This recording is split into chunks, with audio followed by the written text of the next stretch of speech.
शादी के बाद प्राइवेसी। रवि और शोभा की नई नई शादी हुई थी। काम वाली शीला की वजह से उन्हें प्राइवेसी बिल्कुल भी नहीं मिल पाती थी। दरअसल रवि जब कॉलेज में था तब रवि की माँ उसे और इस दुनिया को छोड़कर जा चुकी थी। एक काम वाली बाई थी शीला, जो सुबह से लेकर शाम तक उनके घर का सारा काम करती थी और सबका ख्याल रखती थी। रवि के पिता प्राइमरी स्कूल के रिटायर्ड प्रिंसिपल थे। वो भी पूरा दिन घर में ही रहते थे। शीला बाई का दिन भर में घर में रहना शोभा को बिल्कुल पसंद नहीं था। अपनी प्राइवेसी में उसको बाधा सा लगता था।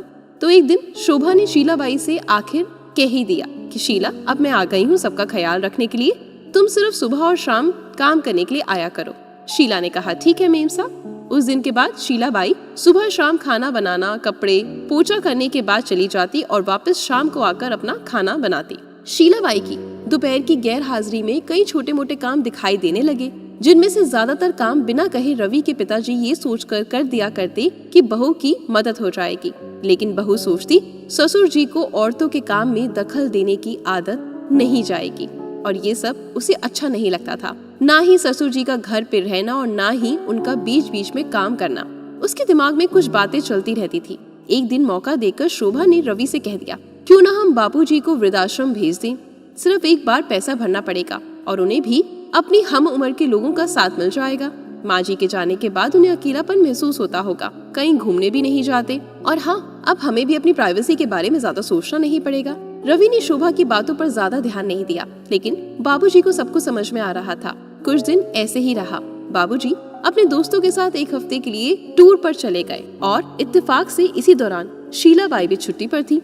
फिर क्या था, शोभा को जैसा समय चाहिए था वैसा समय उसे मिलने लगा। अब रवि रेस्टोरेंट में खाना खा लेता और सुबह का काम ऑमलेट, ब्रेड, मैगी में चल जाता। खाना बनाने की टेंशन ही नहीं थी, लेकिन घर में निकलने वाले सारे काम तो अभी भी करने ही थे। ससुर जी की गैर हाजिरी में शोभा को एहसास हुआ कि वे बिना कहे जो काम करते थे उनसे कितना फर्क पड़ता था। छोटे मोटे लगने वाले वो काम काफी समय और एनर्जी लेने वाले थे। कुछ दिन बीतने के बाद एक दिन रवि शोभा को कहता है, चलो आज हम कहीं बाहर घूम कर आते हैं। शोभा बड़ी खुशी खुशी से सर धजकर बाहर घूमने के लिए तैयार हो जाती है।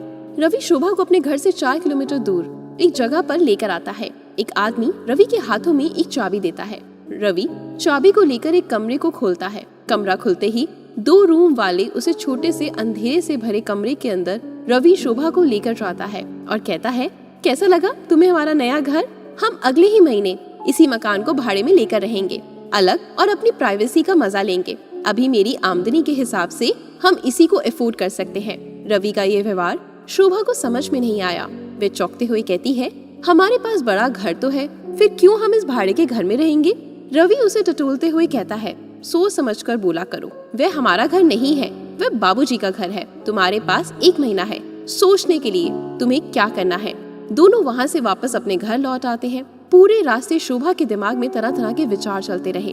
घर पहुँचते ही उसने रवि से कहा, माना कि ये घर बाबूजी का है, लेकिन क्या हमारा इस घर पर कोई हक नहीं? रवि ने कहा, हाँ हक तो है, लेकिन बाबूजी के बाद, लेकिन जब तक वो है तब तक तो बिल्कुल भी नहीं। अगर तुम्हें हक समझ में आता है तो जिम्मेदारियां भी तुम्हें समझ में आनी चाहिए।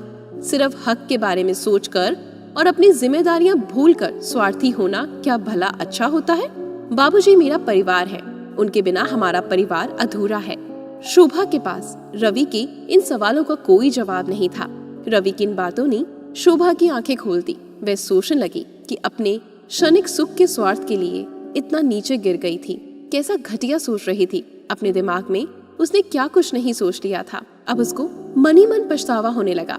शोभा रवि से बोली, मुझे माफ कर दीजिए, मैं सच में स्वार्थी हो गई थी, मुझसे बहुत बड़ी गलती हो गई।